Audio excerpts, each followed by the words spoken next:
જય માતાજી બધાને। તો આજે મેં બનાવ્યો છે ઉપમા। તો વિડીયો તમે પૂરો જોજો અને કેવો લાગ્યો તો કમેન્ટ કરીને જરૂરથી અમને કહેજો।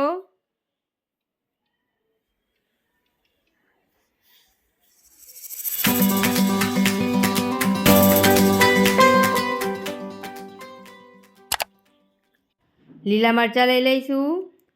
લીલા મરચાંને સરસ ધોઈ નાખવાના છે અને એકદમ ઝીણા ઝીણા કટિંગ કરી નાખવાના છે।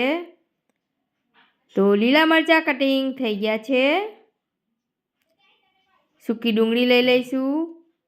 સૂકી ડુંગળીને સરસ ધોઈ નાખવાની છે અને એકદમ ઝીણી ઝીણી કટિંગ કરી નાખવાની છે। વિડીયો તમે પૂરો જોજો અને એવી જ રીતે તમે તમારા ઘરે ટ્રાય કરશો તો આ ઉપમા એકદમ પરફેક્ટ બની તૈયાર થઈ જશે। ડુંગળીનું કટિંગ થઈ ગયું છે તો એક વાટકામાં કાઢી લઈશું। હવે ટામેટાં લઈ લઈશું। ટામેટાને સરસ ધોઈ નાખવાના છે અને એકદમ ઝીણા ઝીણા કટિંગ કરી નાખવાના છે। ગેસ ચાલુ કરી દઈશું અને સોજી નાખીશું। સોજીને આપણે ધીમી આંચ પર શેકી લેવાની છે। સોજી શેકાઈ ગઈ છે તો એક થાળીમાં કાઢી લઈશું। ગેસ ઉપર એક તપેલી મૂકી દેવાની છે અને પાણીને ગરમ કરવાનું છે। એક વાટકી સોજી લીધી છે તો 3 વાટકી ભરીને પાણી લેવાનું છે। આ એક પરફેક્ટ માપ છે તો પાણીને ગરમ કરી નાખીશું।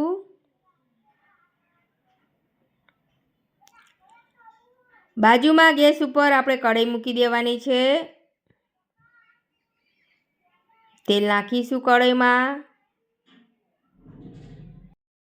તેલ ગરમ થઈ જાય એટલે રાઈ જીરું નાખીશું।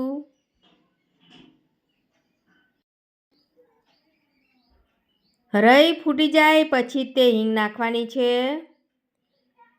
કટિંગ કરેલા લીલા મરચાં નાખીશું અને ચમચાથી મિક્સ કરીશું। મીઠા લીમડાના પત્તા નાખીશું। કાચી સિંગ નાખવાની છે અને ચમચાથી મિક્સ કરીશું અને સિંગને સરસ શેકાવા દેવાની છે।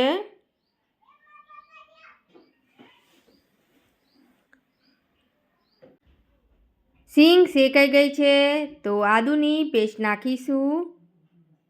ચમચાથી મિક્સ કરી દઈશું।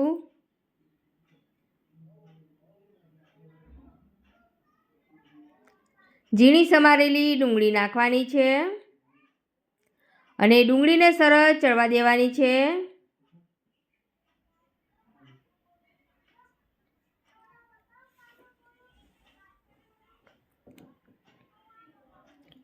લીલા વટાણા નાખવાના છે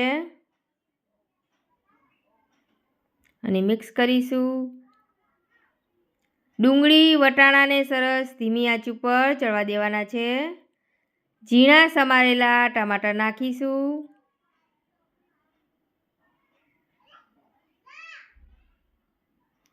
ચમચાથી મિક્સ કરી દઈશું। સ્વાદ પડતું મીઠું નાખીશું। ધાણા જીરું પાવડર નાખવાનો છે। ગરમ મસાલો નાખીશું। ચમચાથી મિક્સ કરી દઈશું। આમાં લાલ મરચું સહેજેય નથી નાખવાનું કેમ કે લીલા મરચાં મેં વધારે નાખ્યા છે। થોડીક મોરસ નાખીશું। મોરસ નાખવાથી આ ઉપમાનો ટેસ્ટ બહુ સરસ આવશે। તો શેકેલી સોજી નાખીશું અને ચમચાથી મિક્સ કરીશું। આ ઉપમા બહુ જ સરસ લાગે છે। જ્યારે તમને ભૂખ લાગે ત્યારે તમે આ ઉપમા જલ્દી બનાવી શકો છો। નાના મોટાને બધાને પણ પસંદ આવશે। એકવાર તમે તમારા ઘેર જરૂરથી ટ્રાય કરજો। ઉપમા સરસ મિક્સ થઈ ગયો છે તો ગરમ કરેલું પાણી નાખીશું। પાણી આપણે એકદમ નથી નાખી દેવાનું, થોડુંક પાણી નાખીને મિક્સ કરવાનું છે।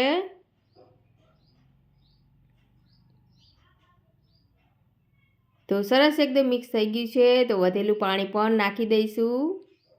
પાણીનો આ એકદમ પરફેક્ટ માપ હતો. જ્યારે તમે તમારા ઘેર ઉપમા બનાવો ત્યારે કોઈ પણ એક વાટકીનો માપ લઈ લેવાનો છે અને આવી જ રીતે ઉપમા બનાવવાનો છે. તમે તમારા ઘેર ના બનાવ્યો હોય તો આવી જ રીતે જરૂરથી ટ્રાય કરજો. આના અંદર તમે કાજુ બદામ ને એવું નાખી શકો છો, પણ મેં સાદો સિમ્પલ રીતે જ બનાવ્યો છે. ઝીણી સમારેલી કોથમીર નાખવાની છે ઉપર અને ઢાંકણું ઢાંકી થોડીક વાર ધીમી આંચ ઉપર ચડવા દઈશું.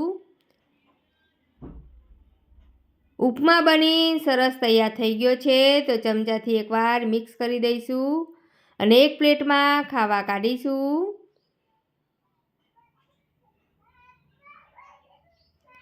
ઝીણી સમારેલી ઉપર કોથમીર નાખીશું. ઉપમા બની તૈયાર થઈ ગયો છે. તમને આ વિડીયો કેવો લાગ્યો તો કમેન્ટ કરીને જરૂરથી અમને કહેજો. નવા હોય તો સબસ્ક્રાઈબ કરજો અને શેર કરી દેજો. એકવાર તમે તમારા ઘેર જરૂરથી ટ્રાય કરજો. જય માતાજી બધાને.